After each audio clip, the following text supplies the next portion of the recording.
It's now time for Talkin' Boxing with Billy C. It began as a podcast, went live on the net, and transformed into a full-blown empire.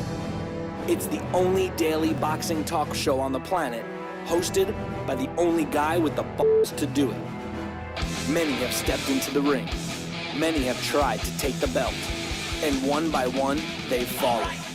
Another victim of the undisputed heavyweight champion of boxing talk radio. Talkin' Boxing with Billy C is on now. My style is impetuous, my defense is impregnable, and I'm just ferocious. I want your heart.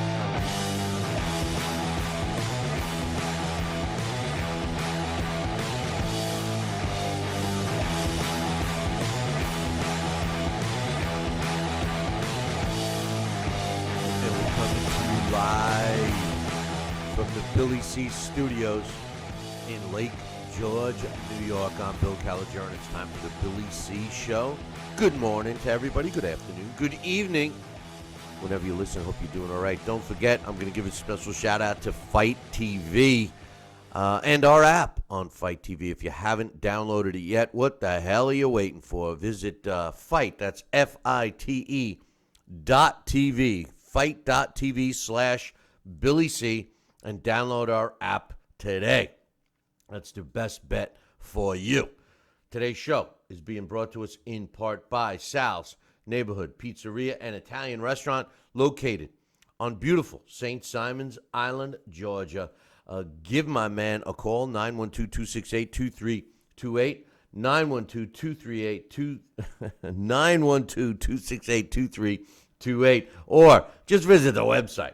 It's a hell of a lot easier. Go to www.salsneighborhoodpizzeria.com and find out why I travel all the way to Sal's to get a slice of pizza and a few to go, too. Today's show is also being brought to us in part by Gawk Box. What is it? Check it out. You benefit, we benefit. What's better than that? Visit our website, www.billycboxing.com, and click on the Gawk Box banner, which is located on the left-hand side, and create your account today. Today's show is also being brought to us in part by the Turning Stone Resort and Casino and their next boxing event, which is Thursday, April 20th, a week from this Thursday. Go there. I'll be there. Some great fights Golden Boy's putting on, so make sure you get yourself some tickets.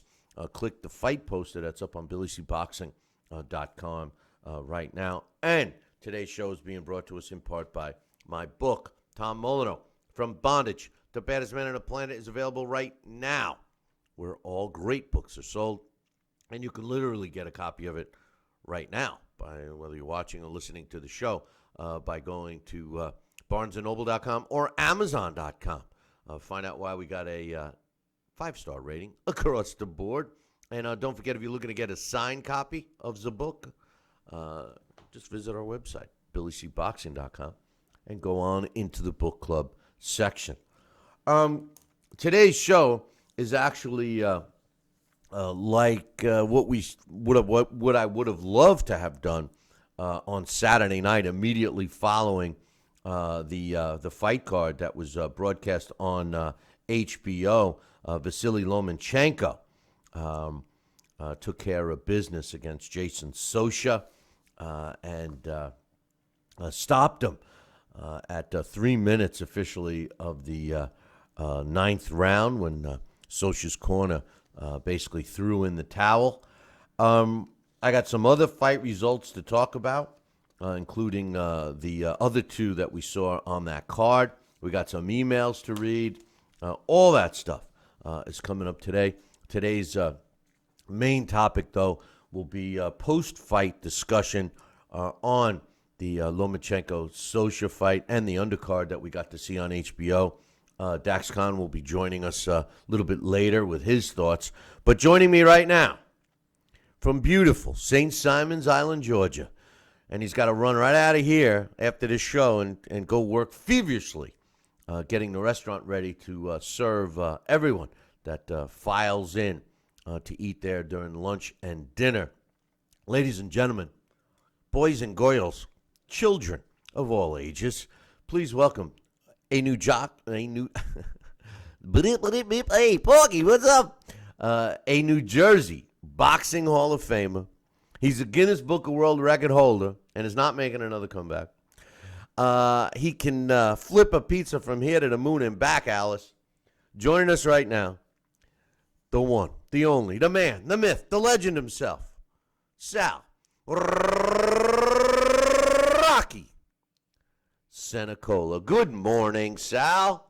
And good morning to you, Bill. How are you, my friend? Oh, I'm not doing too bad, brother. I'm not doing too bad. Glad to see you're all happy and cheery. Everything good in Sal's world? It is, and we are closed today. So today is my play day. After we do this, I finish payroll, and then I'm heading down to see my girlfriend. Well, there you go. But hey, let's talk a little about the fight first and foremost. Vasyl Lomachenko, showed why many people, including myself, believe that he is the number one pound-for-pound fighter in the world today. He defended and retained his WBO super featherweight title. He improved to 8 wins, 1 loss with 6 of his wins coming by knockout. And he fought a pretty tough guy in Jason Sosa, who I thought was faring pretty well for a while, as best you can. But Lomachenko broke him down and did what he had to do.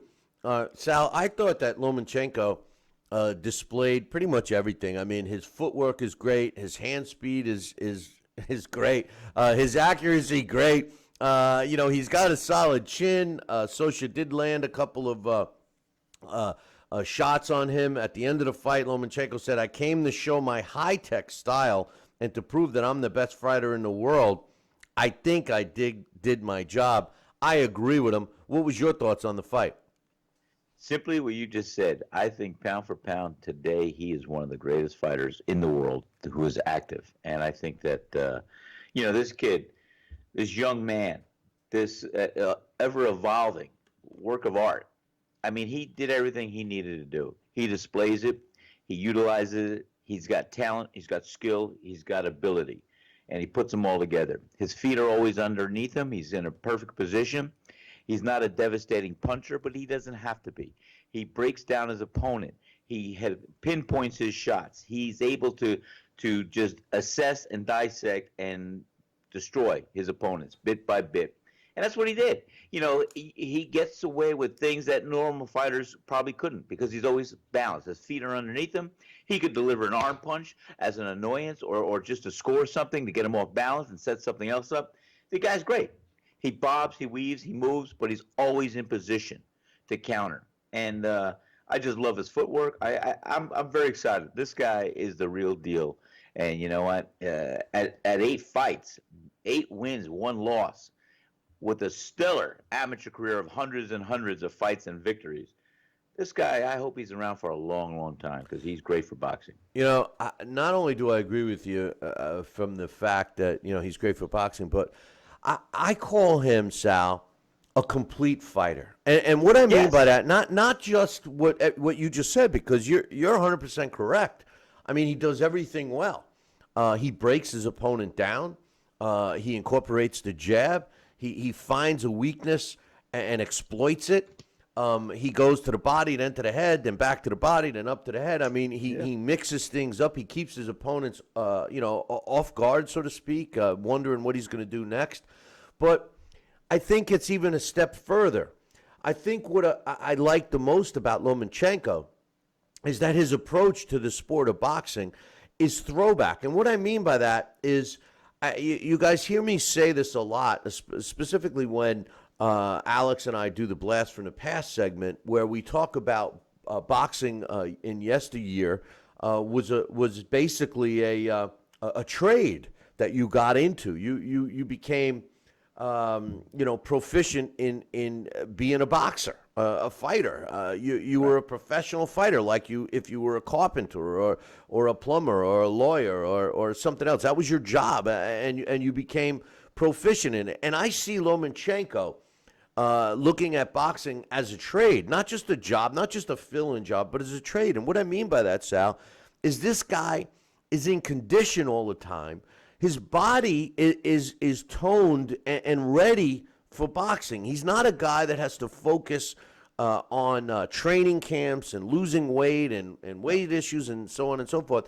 He seems to do everything, robotic in a way, but very fluid. I don't know if that's an oxymoron, but robotic. People think of like Vladimir Klitschko. He's robotic, but Lomachenko is so fluid. But the truth of the matter is that he's robotic in his approach. I mean, have you seen a guy of late that does it all and does it all as well as Lomachenko? No, not. I wish I could say yes, but no. This guy is on another level, another class. I think Terrence Crawford has similar traits, but Lomachenko, I'm telling you, Bill, I think this guy. I love him. He's great. I think he's just a fantastic fighter. And did I say he's great? Yeah, I'm teasing. He's got the, how do you say it? I think the term would be the kinesthetic sense. He knows his position, where his body is, how it's going to deliver. He's got the ability to assess. He's a great counterpuncher. And like we always say, he displays the art of boxing. He slips punches. He avoids punches. He's in position to deliver punches. And he constantly is looking at what he can do to break down his opponent, where he can strike him, and he's right on. The guy is incredible, and I think he's not only just a world-class world beater. I hope he remains a champion and an inspiration for the fight game for many, many years ahead. As far as Jason's, I'm sorry. Go ahead. Oh, go ahead. No. And I'm just excited. This fight was stellar, a great display, and not to take away from Sosa. Sosa has a pop in his punch, and he fought a good fight for a couple of rounds. But I loved in the I think it was the 7th round. Sosa had his father in his corner, and I actually heard the emotional appeal that his father expressed to his son in the corner. I love you, son. You're my son. I am going to stop this fight unless you show me different. You've got to go out there and take control and do what you got to do. Otherwise, it's all over. I mean, how better can you express the urgency to step on a pedal and to make a fight turn around? And to his credit, Sosa tried to do just that. But he was just up against, like I said, a world-class world beater. And that was what he did. Well, just to clarify, it was a father figure that loved him like a son. Okay. I'm not sure. Vasyl Lomachenko's father was in his corner. Maybe you got the two confused. But I do agree, and it was an emotional pep talk, but I agree with what Max Kellerman, although those guys were real hard to listen to, but I did agree with Max Kellerman when he said he should have had that talk a round or two earlier. Yes. But I give Jason Sosa a lot of credit, and he came to fight. I mean, this guy was in shape and showed he had the heart of a lion. And, sometimes in a loss, fighters' value goes up, and I think that might have been the case with Jason Sosa. One thing I want to comment on before I touch base on some of the other fights was that Lomachenko, this guy, I mean, he did everything, like you said, perfectly well. And, he breaks down his opponents.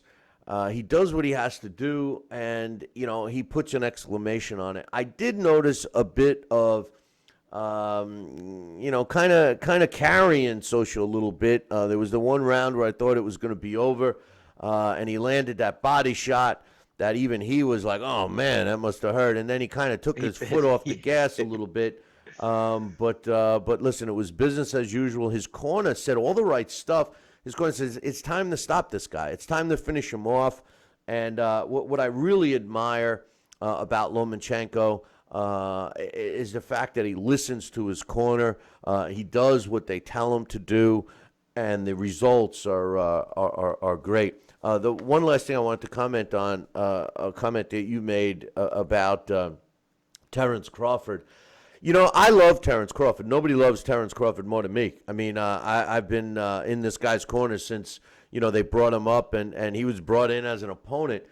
But I don't see the technical soundness of Lomachenko is way different than Terrence Crawford. I think Terrence Crawford has the boxing ability, and his willingness to mix it up is what I really like about Terrence Crawford.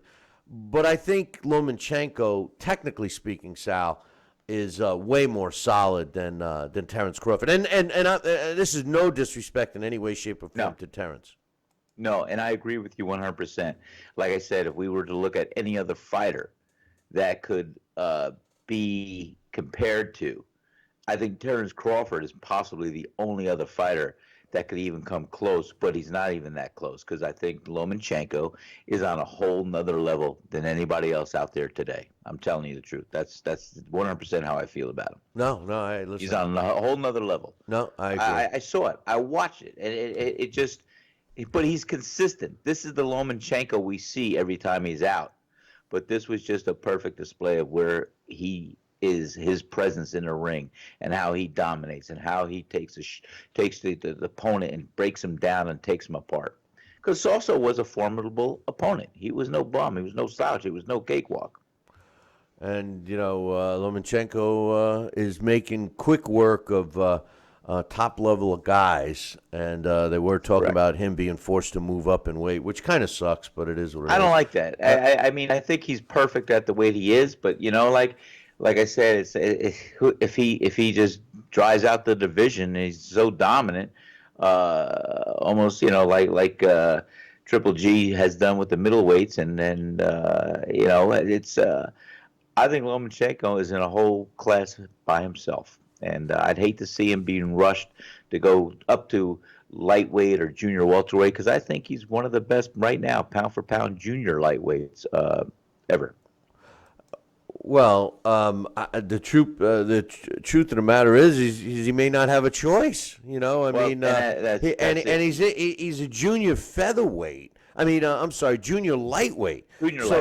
So I mean, what they would basically have to do is they're talking about him moving up to lightweight, then junior welterweight. Just to get the big fights. So it's going to be interesting to see. Also on that card, which I thought was a great card, very entertaining. Great card. It was a Ukrainian invasion. Featured in the light heavyweight division, Alexander Vodzik, and he knocked out Uniski Gonzalez with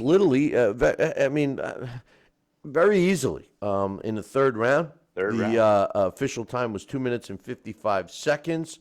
Vodzik improves to 13-0 with 11 knockouts, and Uniski Gonzalez, he drops to 18-3. I thought it was a great display. But the fight I'd like to talk about is Alexander Usyk and his fight with Michael Hunter.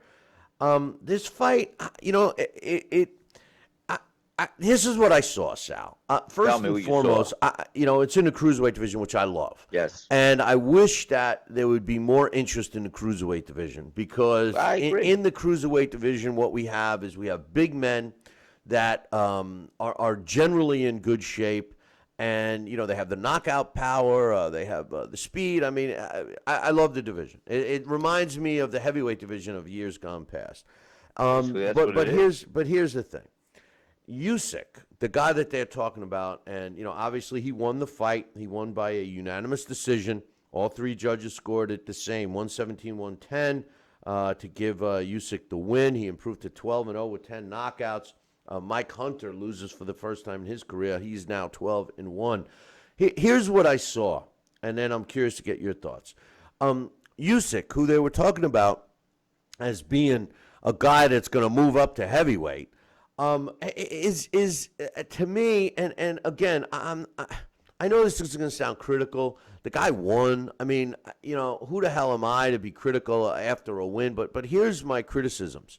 Number one, Usyk should stay to hell where he is, because he does not have the punching power to compete in the heavyweight division, and he's much too small. So he should, try to bring some popularity and interest in the cruiserweight division and just stay where he is.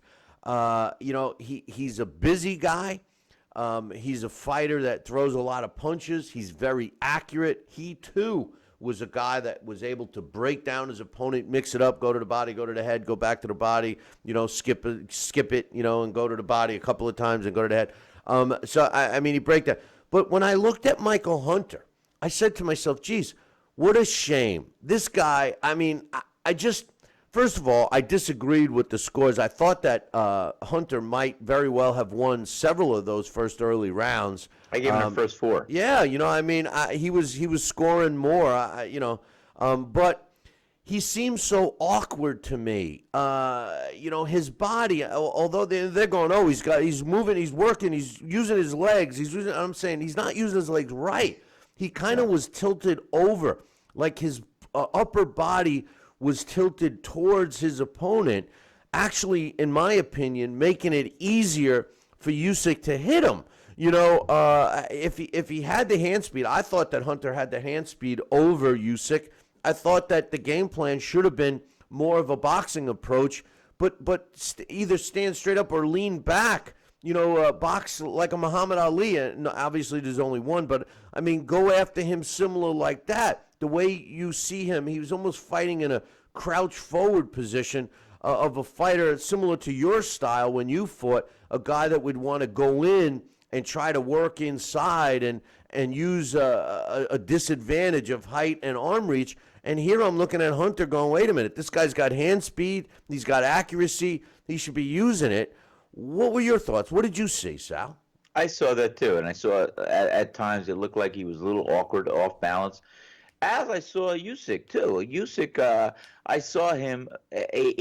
How can I say? He was a little herky-jerky. I think he tried to box a little bit, but he didn't look like he was in a perfect balance. And I tell you, if he moves up and he gets hit with a heavyweight punch, he's not going to be able to stay in that position much longer. I thought he fought a good fight. He did what he had to win. He dominated, certainly, the 3/4 of the fight, or at least half of the fight. And but Mike Hunter was game. I didn't agree with the whole style. Like you said, he looked like his legs were in one position, his body was leaning over another position. It didn't look like it would flow well as it could have, and his balance was a little awkward. He scored. He did throw some punches, but he looked like he was fighting himself at some times with his style. And, it is what it is. I thought he showed a lot of courage. I thought he took the fight. He went in there like he wanted to win and like he was a champion and he was undefeated. And he went and he took the fight to him. That's why I gave him the early rounds. He took the initiative. He mixed it up. And I think he probably should have tried to stay and box a little bit on the outside. And I think it would have had a little more success. I agree. I think Usyk should stay right where he is in the cruiserweight division. He does not possess the punching power, or at least, if he had one punch knockout power, I would say, okay, give it a shot, but he doesn't. He's got accumulation. He breaks his opponents down. I think that, he's perfect for cruiserweight. I think he'd be much too small in the heavyweight ranks. But some other fights that took place over the weekend. In the lightweight championship, world title championship, Terry Flanagan remained undefeated and retained his title. He improved to 33-0 with 13 knockouts when he scored a 12-round unanimous decision over Peter Petrov at the Manchester Arena in England. Petrov drops to 38-5. The way the judges saw it, one had it 116-112. That was the closest.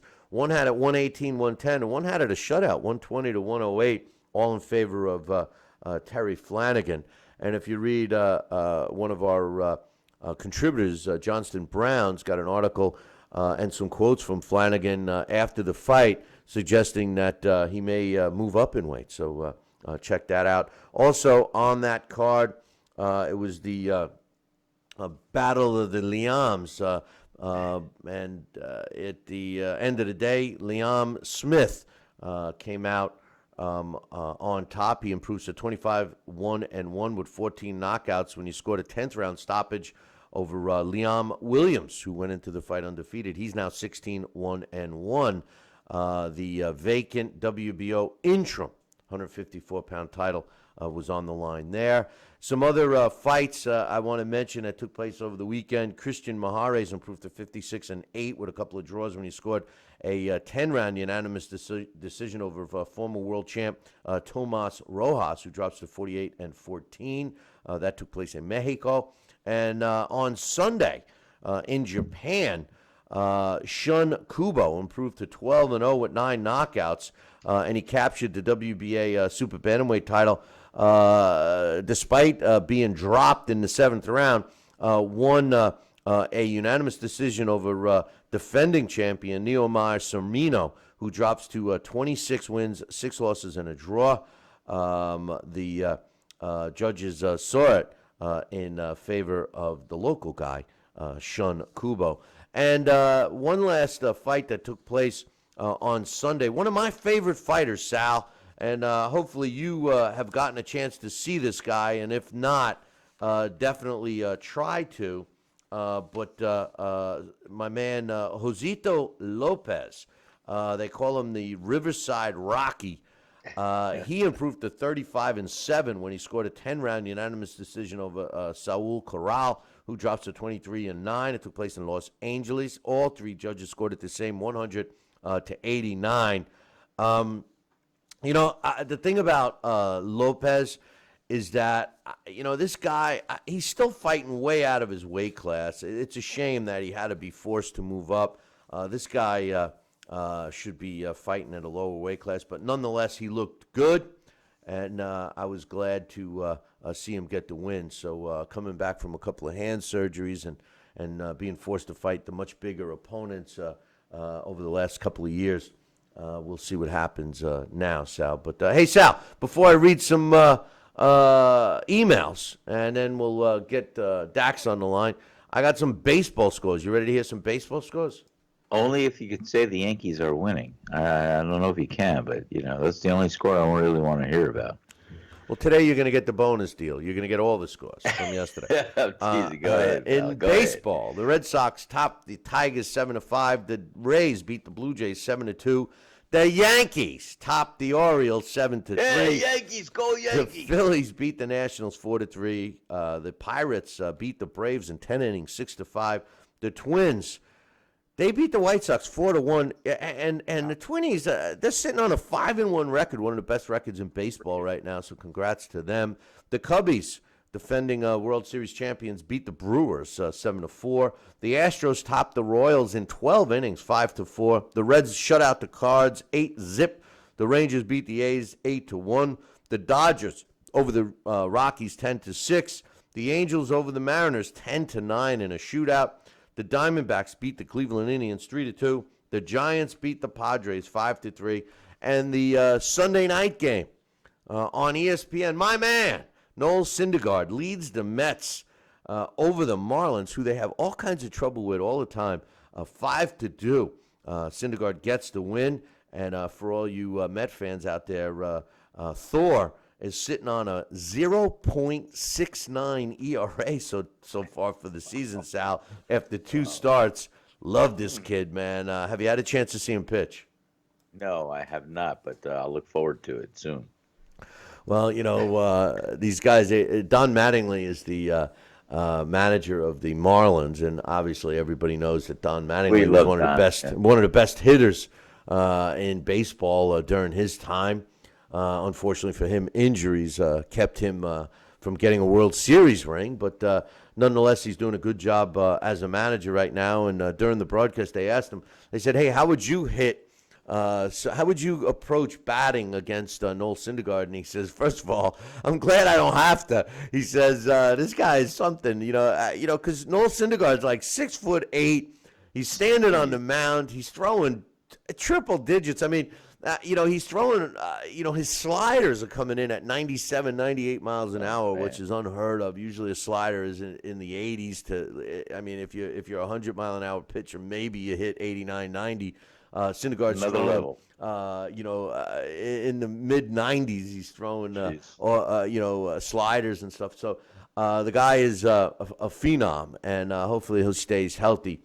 But I found that pretty funny with Don Mattingly of all people. Sometimes in boxing, you ask somebody, a prima donna like Roy Jones Jr., and he's talking about himself in the third person, and here Don Mattingly, being as cool as he always is, says, "Hey, I'm glad I don't even have to face the guy," But anyway, let's get some emails out the way. This first one is from Joel. He's right. well, actually, this one is not from Joel. I have one. Let's see. Do I have one from Joel? Yeah, but this one is for Larry. He's sending Larry an email. It says this one's for Larry, Billy C. First one's from Coach. And Coach says, "Hey, Billy C and Sal." He says, "It was a good weekend of boxing. Can't get enough of Lomachenko." That's how I feel. The reason why I write this email today, and it's a long one, he says, is that I'm getting more concerned with the increasing occurrence of the weight manipulation and failing to make weight. This is something that I know irks you, Mr. Senecola. He says, first noticing the 5 p.m. Friday weigh-in for the Lomachenko versus Sosa card, I couldn't help but reflect back on the suspicious early 9 a.m. weigh-in for the Daniel Jacobs Triple G showdown, allowing Jacobs to come in well outside the division weight limits. Then this past weekend, Jason Sosa and Liam Smith both failed to make weight, with the Ukrainian WBO World Cruiserweight Champion Usyk then putting on over 10 pounds, rehydrating into the light heavyweight division. Into the heavyweight division, and his challenger Michael Hunter suspiciously dropping 1/2 pound in the same time. I just don't get it. Well, Michael Hunter means that he had a hard time making weight and probably hydrated up too much. And all I could say about these guys that rehydrate is that they're made weight, so they're not cheating. The funky times, that's a contracted thing. I mean, I don't know. It's tough to argue those, but he says, anyway, he says, as far as the junior divisions allegedly keeping the fight day weigh-ins disparity closer, that's a farce and certainly not working. Most weight divisions are 2 to 3 and even 4 pounds apart. The biggest going from light heavyweight 175 cap to the 200-pound cruiserweight cap. So when you see a fighter jump to 207 in that division, safety is not even on the list as a concern. Why do we have weight divisions then? It certainly isn't so we can compare today's fighters to their predecessors, because in that era, there was fight day weigh-ins and no junior divisions. Title fights saw battles within that division. The major weight gains within 24-hour weigh-ins, and the idea both guys making weight only makes it more of the biggest loser contest, and subsequent increase the use of PEDs just to make weight, as in the recent case of Cletus Seldon. As most of today's fights are actually being fought well outside the division, how can you ever compare Ray Robinson, the welterweight, to any of the 147-pounders in the past 20 years? Most times they come in somewhere in the middleweight division. I don't want to drag on too much more to get the most concerning point. When you have past and current belt holders selectively avoiding certain fighters, even going as far as to duck big money unification fights, it will unfairly force some fighters to move up in weight just for competitive bouts. Even making some moves past their prime fighting weight and into other divisions where everyone is fighting the next division up anyway. It goes on and on. I just find that very disturbing when you consider Hall of Famers Carlos Monzon and Marvin Hagler never moved up, and of that reason was that they were same-day weigh-ins and no junior divisions. It was a big jump from 160 to 175.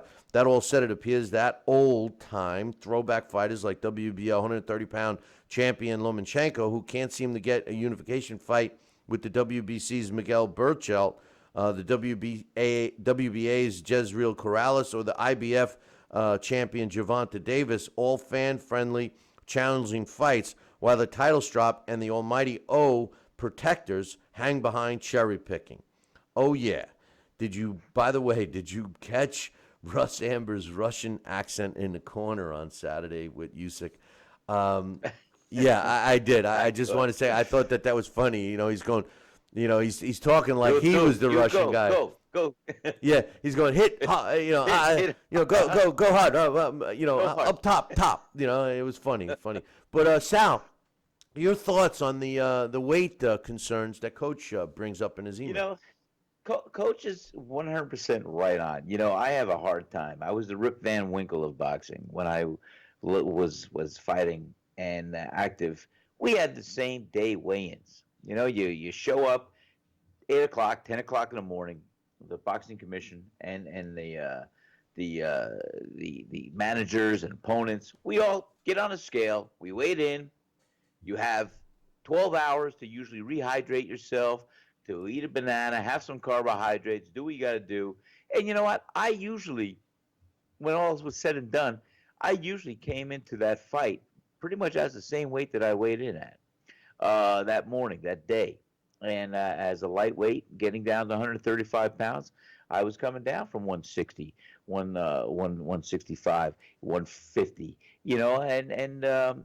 But my body was attuned to it, and I could do it, and it was fine.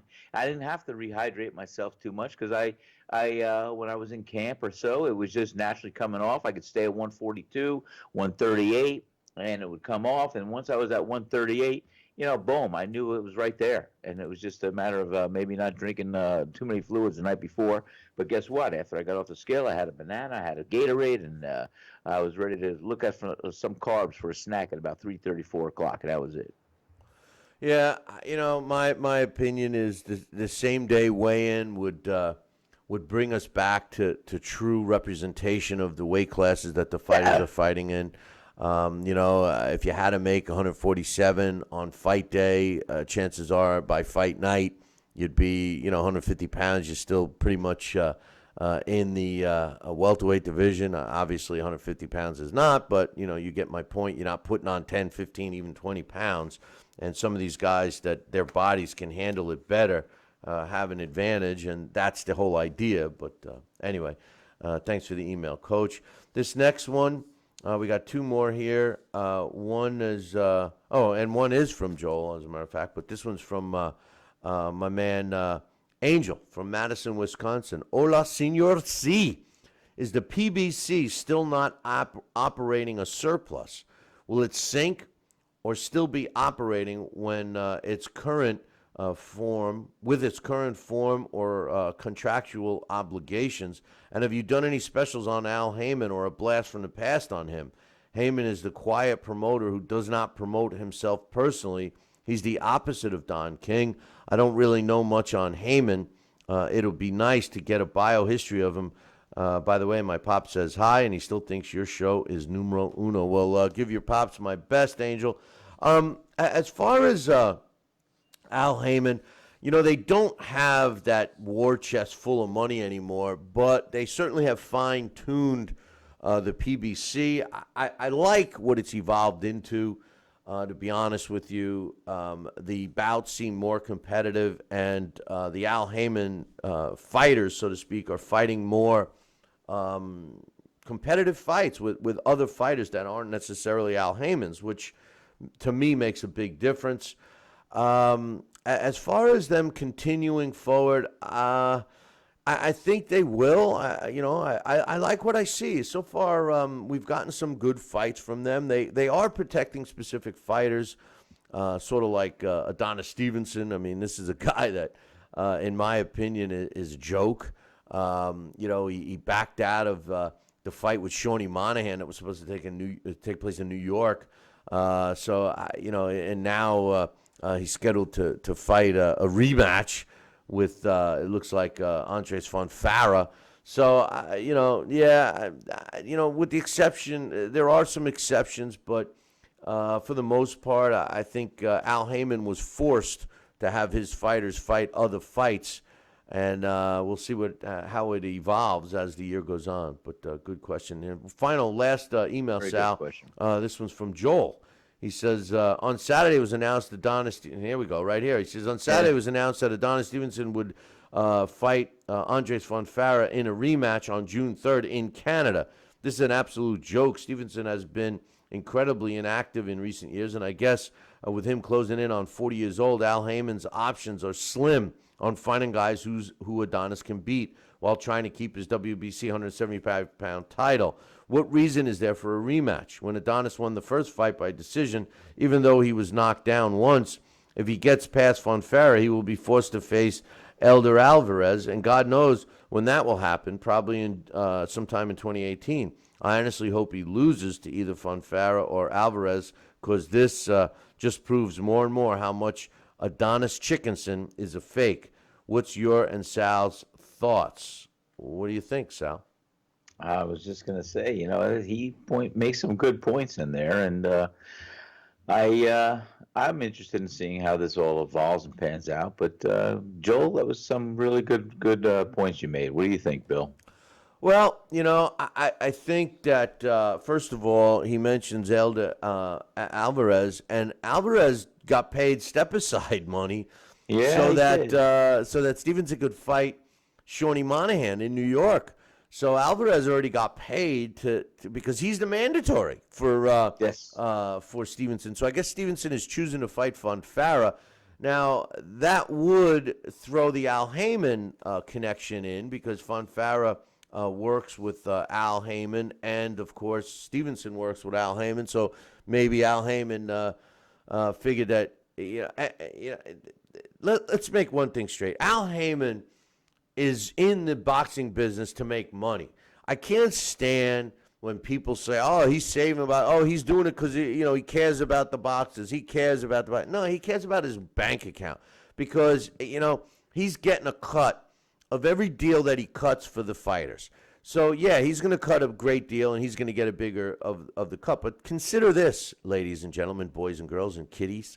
The truth of the matter is this: if Adonis Stevenson fights Shawnee Monahan in New York, Al Heyman's only going to get the cut of, unless he's got another deal, assuming he's only going to get the cut of Adonis Stevenson's purse. I don't think that Shawnee Monahan works with him. I think he's under Lou DiBella, but I could be wrong.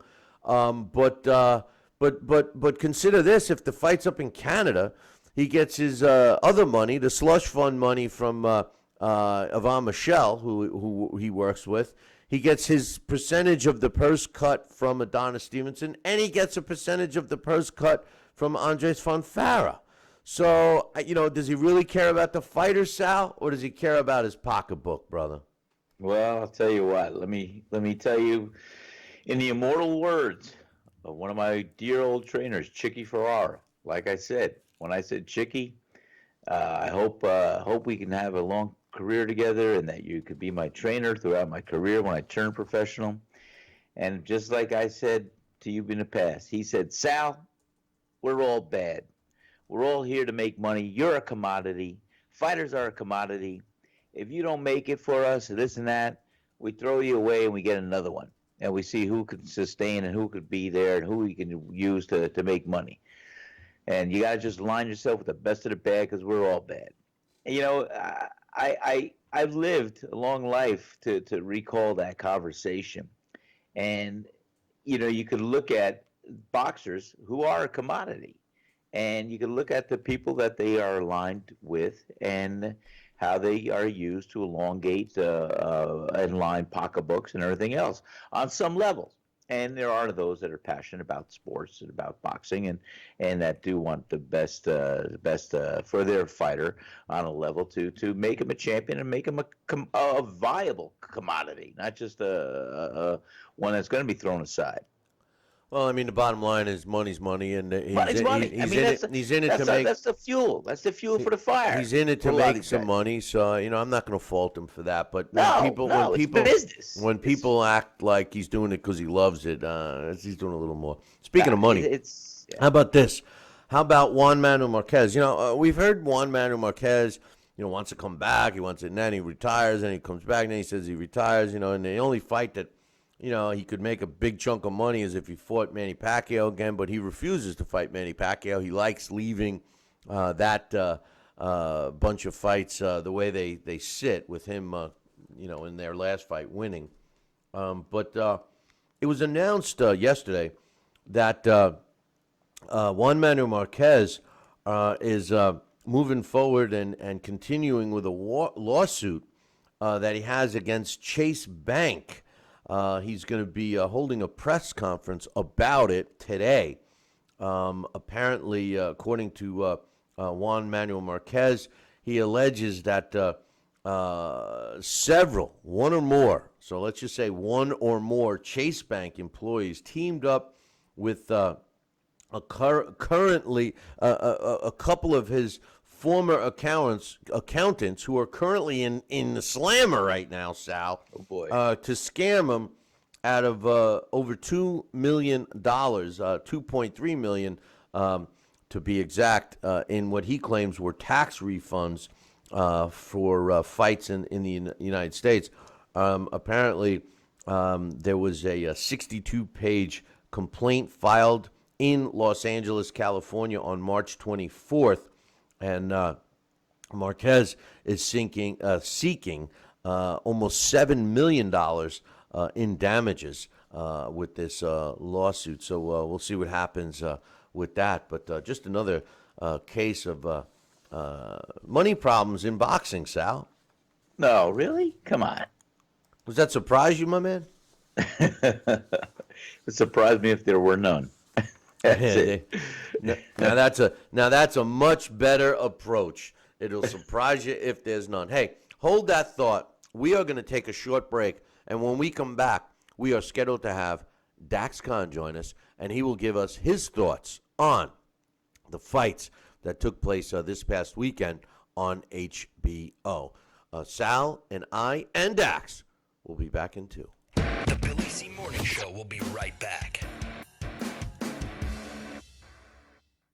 Have you heard? Proactive Plus is faster and better than ever. Stay tuned for a 1,000,000 bottle giveaway, and you'll also receive free shipping. Do you have troubled skin? Acne? Well, we have great news. With Proactive Plus, your acne can heal, and you can help prevent new breakouts from happening. Don't miss this limited time offer. Give us a call at 800-567-0214 because we're going to let 1,000,000 people try Proactive Plus risk-free and get 2 free gifts and also receive free shipping when you call right now. You heard it. This offer won't last long. So call Proactive Plus now and you'll receive a 60-day risk-free trial of Proactive Plus, 2 free extras, and free shipping. Call 800-567-0214. This is our exclusive radio offer, never on TV. Get your risk-free 60-day trial of Proactive Plus with free shipping. That's right, free shipping. Don't wait. Call 800-567-0214. That's 800-567-0214. Check out BillyCBoxing.com now, or feel the wrath of the mighty mustache. Oh, that hurts. Why are you doing that to my face? I hate you. I hate you. That's BillyCBoxing.com. Consider this your warning.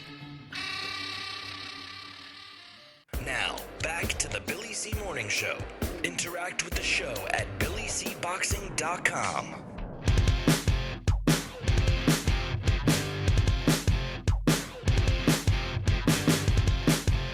And we're back. You're listening to the Billy C. Show. Don't forget about Gawkbox. What is it? I don't know, man. Check it out. No. Gawkbox, you can get a bunch of stuff for free. You can help the show out. Hey, what's better than you benefiting and us benefiting? Why don't you just go check it out? www.billycboxing.com and go to the Gawkbox banner, which is on the left-hand side. So click that and create an account on your own right now. Now, joining us right now from downstate from me, who I'm trying to tell him in the chat room to turn his video on, but right now you're not going to really see him because he doesn't quite have it set yet. But now he's got it set. Him and Sal are flipping each other the bird or something. But joining us right now is my man Dax Khan with Sal Rocky Senecola. What's up, Dax? Good morning, everybody. How are you? Not too bad, man. You know, you got to remember. I know it's pretty high tech. But I just got to say, between Dax and Sal, we have two guys that are like not the most tech-savvy guys in the world. The only thing is, I will say this about Dax. Dax is up to speed on social media, all of that great stuff. And Sal, well, he's still using an abacus to do his addition. He's still using a slate and a chisel to write stuff. I mean, he's a little behind the times, Dax. He's got homing pigeons. That's his social media. That's how. Oh, what? You know how he calls me? That's right. That's how he calls me, man. He sends me homing pigeons. But hey, Dax, what was your thoughts on the fights on HBO, starting with the Lomachenko fight? Well, you want to start with the Lomachenko fight? It's the fight itself. Jason Sosa is no second-rate fighter. We watched him cheated against Nicholas Walters, in my opinion. He was just given a draw. Jason Sosa, he's shown a guy that can come back from adversity. He came back from getting off the deck to stop having a fortuna. He won a title. He's more than a B class. He's an A-level fighter. But, truth of the matter is Lomachenko is just that good. There's nothing that you can do right against him. Lomachenko does everything right. Those 7, 8, 9 punch flurries, the way he knocks your gloves down, even when you have your hands up the way you're supposed to, so you're not getting hit. You can't stand still. You turn, and he's already in front of your face. As soon as he touches the ropes, he spins off the ropes, and before you're able to focus with him, he's hitting you again. Jason Sosa, you have to appreciate the kid. I was hoping they were going to stop that fight a little sooner. There was no reason why he should have took such abuse. Of course, he had the heart. You want to see a guy be able to give everything that he has in every last opportunity. But Jason Sosa, let's be honest, after the 6th round, that was done. Everybody should have just stopped. That was the first time since Joe Calzaghe against Jeff Lacey that I actually had sympathy for a fighter in the ring. So, even if Roman Gonzalez didn't lose, despite the controversy, the Nicholas Walters fight, that should have told everybody exactly who the best fighter in the world is. In my opinion right now, Vasyl Lomachenko is the best fighter in boxing, hands down. How good is he? Not just in my opinion, but the public's opinion. When they start comparing you to Floyd Mayweather's, and they start comparing you to Andre Ward, and they start comparing you to Manny Pacquiao currently, and then all of a sudden, a couple hours later, they're looking for everybody in the sport that will beat you because they're finding these mysterious flaws. That tells you how good a fighter is in the opinion of the public, because the public always wants that great fighter to lose because they almost feel like they're going to be duped at any time if he does lose. It's too much praise. Hey, Dax, quick question before we move on to the next fight on that card. They were talking about, all the possibilities for Lomachenko in these upper weight classes, and people forget he's already moved up one. And, when is it, when is it a little too much to expect these fighters, especially young fighters, to constantly move up in weight? I get the fact that there's no one willing to fight him in his current weight class, but to put the burden on Lomachenko, which they seem to be doing, like they were tantalizing us with the possibility of a Mikey Garcia fight. I'm not a big fan of pushing fighters up in weight, but one thing I had said earlier to Sal when we first started was the fact that Lomachenko he does this he's a professional, 100%. I mean, he knows how to train. He does everything well. It's a trade for him. Will this help him in moving up in weight? Do you think he does have to move up in weight? What's your thoughts on all of that? I don't believe he should have to move up in weight. That's a problem with boxing.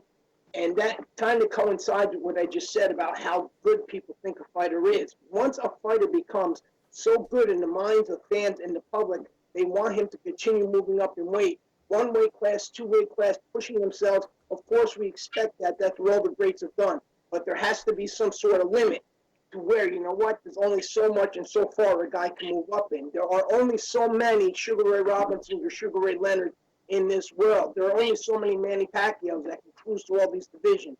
A fighter naturally, when it just comes to the size, and, a good little man will always beat a good big man. But you know what? A good little man against a good big man, the good big man is going to win 99% of the time. It's not fair to the fighter. and it's not fair with the mindset that this public has today, that these fighters need to go out there to prove something to them. And again, as I always state, it's just ignorance on behalf of the public that they just don't even realize what they're talking about a lot of times. Yeah, but a lot of it is shoved down their throat and they're repeating, right, Sal? I mean, all we do is we listen to the commentators, planting that seed, and then the next thing you know, you're reading it on social media, or somebody's making a comment or writing an article about, what one of these guys said.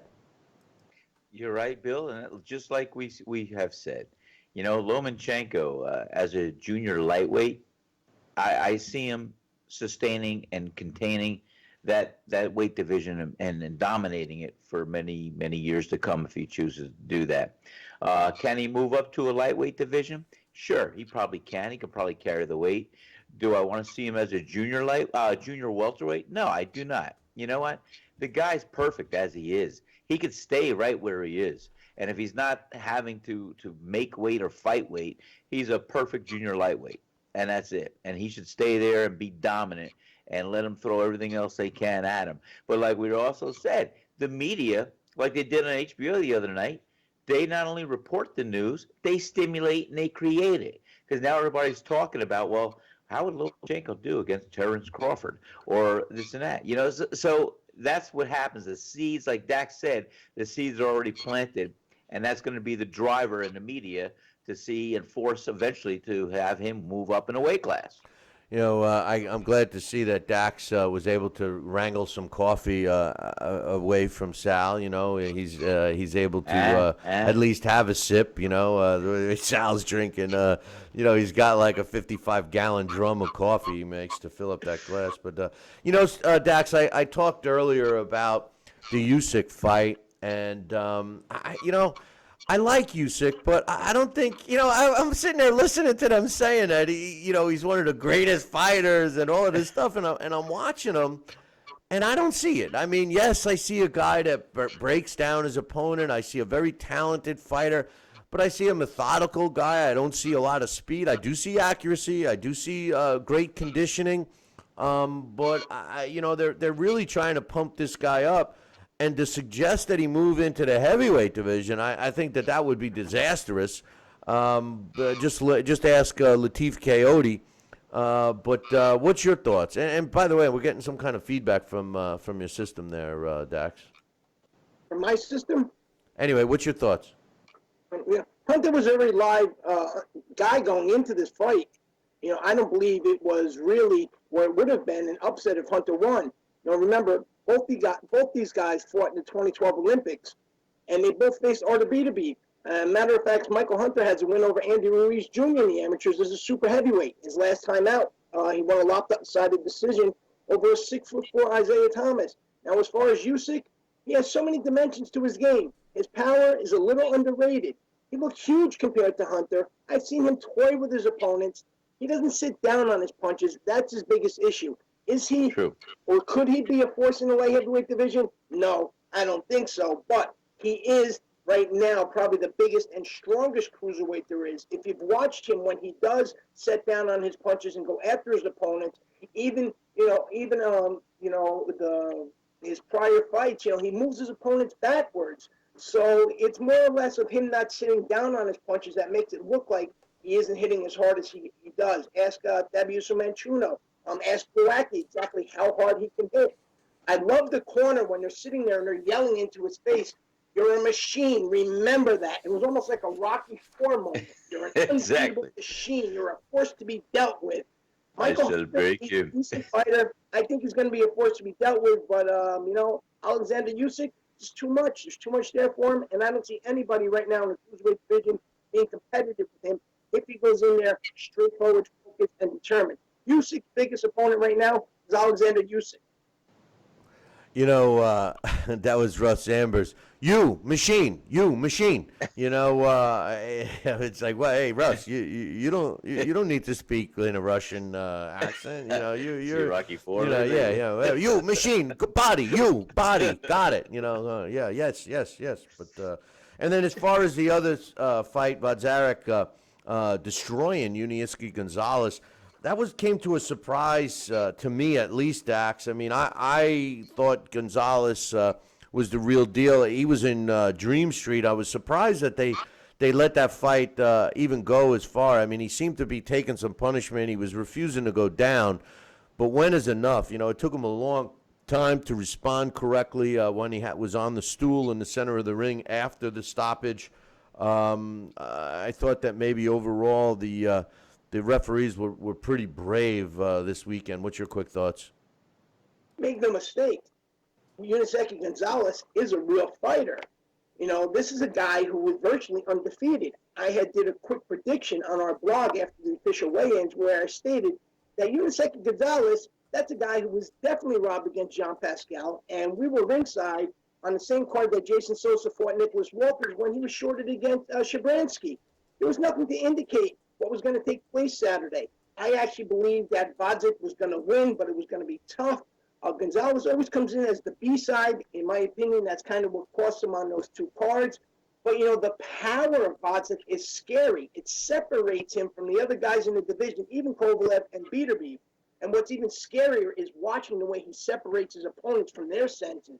Now, if anything should give you an inclination, was the fight against Isaac Chilemba. Chilemba is a world-class fighter. He's been a top 10 ranked fighter for as long as I can remember in that division. Even though Chilemba technically had to quit due to a wrist injury, he was dominated every second of that round, every second of that fight, rather. So Vasyl is going to be a guy that's going to have a hard time getting fights in the future because he's somebody that will sit there and make even the top-level fighters say to themselves, you know what, even if I can somehow outbox this guy, he is the kind of guy that is going to lower my stock. If anything, he's going to put me out on the shelf for a little while because you're not going to recover too quickly in a fight against Vasyl. The only thing people were wondering was about that chin because of that flash knockdown against Tommy Karpinski. I think, nobody's going to think about that anymore. Vasyl is definitely a guy that you're going to hear about being sidestep. He's going to make more money on step-aside money than he might make inside the ring anytime soon. Dax, any other final thoughts? Maybe some discussion on social media. Normally, after a big dominating performance like this, especially from a guy like Lomachenko, you're always uncovering negatives. People saying, "Oh, he's not as good. He fought a bum. He did that." Was there any of that come Saturday night or Sunday? Exactly what I said before. When they start, how good is a guy, when they start comparing him to the Mayweathers, to the other top guys in the division, then all of a sudden, a couple hours later or the very next day, they're looking for that detraction. They're looking for, well, he wouldn't beat this guy, he wouldn't beat this guy. Rigondeaux was brought in there right away. If they would fight, Rigondeaux would dominate him. Why? Because Lomachenko has to work too hard. Rigo was just naturally skilled. There was somebody who actually said one day that Lomachenko could be and might be better than Mayweather already. And then all of a sudden, I see the same person on the same thread say, no, that can't happen. He already has a loss. Impossible. So this is what, again, it's the mindset of the public. Now, Kevin Farmer and Gervonta Davis, I don't know if they were taking a book out of taking a page out of Deontay Wilder's and Dominic Breazeale's book, but they get into a shoving match into their hotel right after the Sosa Lomachenko fight. I don't know what's going on there. Another thing that comes from a Rocky movie, when these guys are out there doing that, all of a sudden I'm listening to George Washington Duke when he's telling Tommy Gunn, you're a champion, you're a world-rated fighter. You don't fight in the streets. You break your hand on this bum, and then what? What's going on with these guys? Are they really trying to sell themselves, or are they just that stupid that they're out there getting street fights? Why are you a professional fighter? You can just go do this for a day. I personally think they don't have the guidance anymore, guys. I think that the greed factor, which is the worst thing in the sport of boxing, I think the greed factor prevents people from helping them in the ways that they need to. What they all they do is they want to see them make, they see him as a cash cow, so to speak, and, if the guy wants to get into a fight at a hotel, as long as, whatever the case is, they don't discipline him, and then on the other hand, if you get a trainer that tries to incorporate too much discipline, the fighters run and bail, it's a lot different. I mean, Sal, that would have never worked when you were coming up, would it have? No, No, no, no. You know what? We were taught, we were professionals. We would get sued. We would get this and that. We cannot jeopardize breaking our hands on a street fight. We can. I mean, like you just said earlier, there was a tutelage. Our trainers cared about us on a level that, hey, guess what? You're supposed to be a protected commodity. You're good at what you do. We got to keep this and preserve that. You don't go out in the street. You don't get in a fight. Why? Why get in trouble with the law? Number one. Number two, why jeopardize getting a cut or breaking a hand or doing something foolish? Just avoid it. Use what God gave you, smarts and talk or whatever, and don't put yourself in that predicament. That's it. Dax, anything else you want to add before we let you go, my man? I just want to think about maybe, sometime during the week people can write in and you can think of in 9 professional fights, who has faced 5 current or former world champions, who has the highest connect percentage that Lomachenko has. I think 58% of his punches he landed on Saturday. He outlanded Jason Sosa 4-1. He made Nicholas Walters quit on the stool. Somebody please give me some sort of reminder of anybody in the last 50 years who had such a start to their career. If they can, I would really, really, really appreciate that, because I've been racking my mind. Already, if you did this in 9 fights, can you imagine if this continues for 25 fights? Where's he going to rank? What was it? Dax, great point. What was the stat? 396 wins and 1 loss out of 397. One loss. Lomachenko does not have the best record as the amateurs in the amateurs, though. Maybe on Friday I'll give you that. I'll send you a little quiz on 5 guys' records in the amateurs, and then see if the fans out there can match them up to the professionals. Well, I know Vasyl Pop, who didn't do too well in the pro ranks, but he ended up with 3 gold medals, I believe, right? Yes, but not including Vasyl Pop, though. There are some guys out there who have a tremendous amateur record. There is one guy who has a better amateur record than Lomachenko. He has more fights, but he does have 2 losses. And there are somebody out there who has just a little bit under Lomachenko. Lomachenko and Golovkin, as impressive as they are, they weren't the best amateurs, contrary to belief. But you know what? People don't pay attention to the amateurs anymore. They only pay attention to what they're being told by Max Kellerman, Jim Lampley, and whoever's on the PBC for that evening. Well, I tell you, it was pretty. Once again, I try to decipher what the hell kind of language Bernard Hopkins is speaking, but Sal Senecola had something like 500 wins and only 1 loss in his amateur career, right, Sal? Yeah, it was closer to maybe 493. But that were documented. Yeah. I mean, there were some, Yeah. I mean, there were fights behind the barnstormers, and basically half the times you would be sparring, there were kind of fights, and it was one betting on the other in the back room of the gym. Yeah, we were betting on how high he could throw a pizza one night, but it didn't work out. But hey, Dax, I appreciate it, my man, and we will be looking forward to you later in the week. All right. All right, absolutely. And maybe sometime this week you can figure out what was the real number for Triple G and Jacobs. I have that real number. What do you guys think that is? I didn't see any publicized numbers on that, man. To be honest with you, what is it? Well, they gave out about 173,000, I believe it was. But I can tell you this much, and I have it from a very credible source. And when I release this, I have to give his name because he's always dead on point. But you know what? Minus 60,000 from there, and there's your real number. Wow. I would have thought it did way better than that. Way better. It did less than Kovalev and Ward. Wow. I'm shocked at that. I'm shocked at that. Dax, thanks a lot, man. Great as usual. We'll talk to you soon, brother. All right, everybody, enjoy your day. The weather's beautiful. Yes, it is. Take care, Dax. Dax always comes up with some great stuff, and he does. No difference there. That's for sure. Anyway, man, I would have thought that it would have come up with a lot more than that. Sal, I mean, what do you think?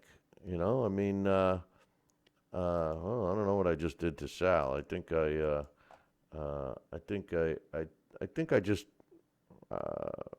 just removed Sal from my setup here. But are you there, Sal? No. So what I'll do is we'll get Sal back here. I mistakenly disconnected my man Sal, so we will go to him and here in a second. But now we can't even get to him. But anyway, I'll move on if I can't. But we got at least I got Sal on the line. I don't have his video, but I got him on the line. You there, Sal? I'm here, buddy. I'm here. Here I am. My video just popped up. Yeah. Okay. It took a second. I don't know what I did. You know, Dax. He took us all down the mountain with him. But any final thoughts, Sal? Let me tell you, I am excited about. I don't know if you caught some of the fights that are going to be coming up on HBO. I know last year we were talking about the dry spout of HBO and what they've done, but you know, all along I kept saying I think boxing is just rebooting itself and it's going to be relaunched. And look what's happening this year. We're getting some great matches, and HBO has a whole itinerary of some great fights coming up that we're going to be welcome to. Yeah, no doubt about that, and we will definitely check that out. And speaking of that, let me check out what took place on this day in boxing history, Sal. April 10th in 1992, Akinu Haraka knocks out Edwin Rosario in the very first round to win the WBA World Junior Welterweight title. It took place in Mexico.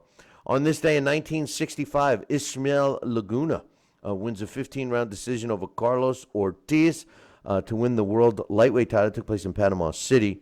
On this day in 1999, Julian Lorcy knocks out Jean-Baptiste Mendy in the 6th round to win the WBA World Lightweight title. It took place in Paris. Oh, that's Paris for you non-French-speaking guys. On this day in 2004, Lavika Sim knocks out Miguel Calles to win the vacant WBA World Lightweight title. It took place in Las Vegas. On this day in 2004, In-Jin Chi knocks out Michael Brody in the 7th round to win the vacant WBC World Featherweight title. It took place in Massachusetts. Michael Brody, didn't he sell the Brooklyn Bridge? No, that's a different Brody. Anyway, on this day in April 10th in 1918, Memphis Pal Moore wins a 15-round decision over Johnny Erdl to win the World Bantamweight title, and that took place in Baltimore on this day in 1918. Sal, any final thoughts before we throw in the towel on today's show? Throw Good. They had 3 wins and no defeats with that whole night display. Great showcase by HBO. Couldn't agree with you more. Hey, boys and girls, don't forget, next time we come on Wednesday, we'll be doing our Blast from the Past with Alex Perpali, and you guys will get to see Alex because we'll be including him with the video as well. And we are moving along here with some of our changes and updates and upgrades. So we're glad that a lot of the growing pains are leaving us now. So we'll look forward to getting bigger, better, et cetera, et cetera. So until next time, make sure you tune in Wednesday. That's the next time. And by the way, we're going to be coming back every day. We're just waiting. We're waiting until we see the whites of the eyes before we open fire. But hang tight.